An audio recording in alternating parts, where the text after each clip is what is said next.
اعوذ باللہ من الشیطان الرجیم بسم اللہ الرحمن الرحیم۔ سامعین محترم السلام علیکم ورحمۃ اللہ وبرکاتہ۔ آج میں آپ کو حضرت امیر المومنین علی بن ابی طالب علیہ السلام کی علمی شخصیت کے حوالے سے کہ پروردگار عالم نے جو امیر المومنین کو علم عطا کیا ہے اس کے حوالے سے گفتگو آپ سے کرنے جا رہا ہوں۔ پیغمبر اسلام صلی اللہ علیہ وسلم کی ایک مشہور ترین حدیث ہے، انا مدینۃ العلم وعلی بابھا، میں علم کا شہر ہوں اور علی اس کا دروازہ ہے۔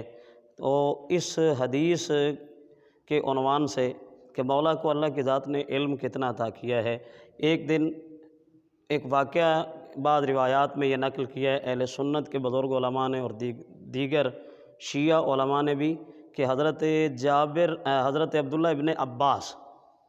عبداللہ ابن عباس مولا امیر المومنین علی ابن ابی طالب علیہ السلام کی ذات کے سامنے تشریف فرما ہیں۔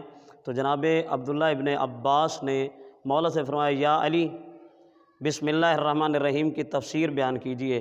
تو ینابیع المودت میں حضرت علامہ محمد سلیمان قندوزی مفتی اعظم قسطنطنیہ اہل سنت عالم دین ہیں، انہوں نے لکھا کہ مولا نے جب سنا تو فرمایا تفسیر بیان کی اور رات گزر گئی تو جناب عبداللہ ابن عباس نے دیکھ کر فرمایا کہ یا علی میں کتنا خوش قسمت ہوتا کہ اگر یہ رات لمبی ہو جاتی، آپ تفسیر بسم اللہ کی بیان کرتے رہتے، میں سنتا رہتا۔ تو علی علیہ السلام نے دیکھ کے فرمایا کہ اے عبداللہ ابن عباس، یاد رکھ اگر یہ رات 70 سال کی بھی ہو جاتی اور میں علی بسم اللہ الرحمن الرحیم کی تفسیر بیان کرنے والا ہوتا تو وہ رات ختم ہو سکتی تھی، بسم اللہ کی تفسیر ختم نہیں ہو سکتی۔ تو اس وقت جناب عبداللہ ابن عباس نے فرمایا کہ یا علی اتنی لمبی چوڑی تفسیر کون سمجھے گا اور کون پڑھے گا؟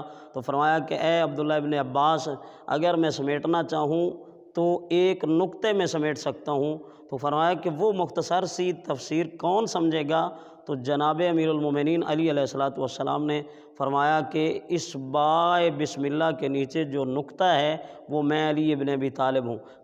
خطیب بغدادی نے اپنی کتاب میں لکھا کہ علم کے 10 درجے ہیں، دنیا میں جو پروردگار عالم نے نازل کیے ہیں وہ 10 درجے ہیں، اس میں سے 9 درجے علی کو عطا کیے گئے ہیں، 10 درجے دنیا کے علماء میں۔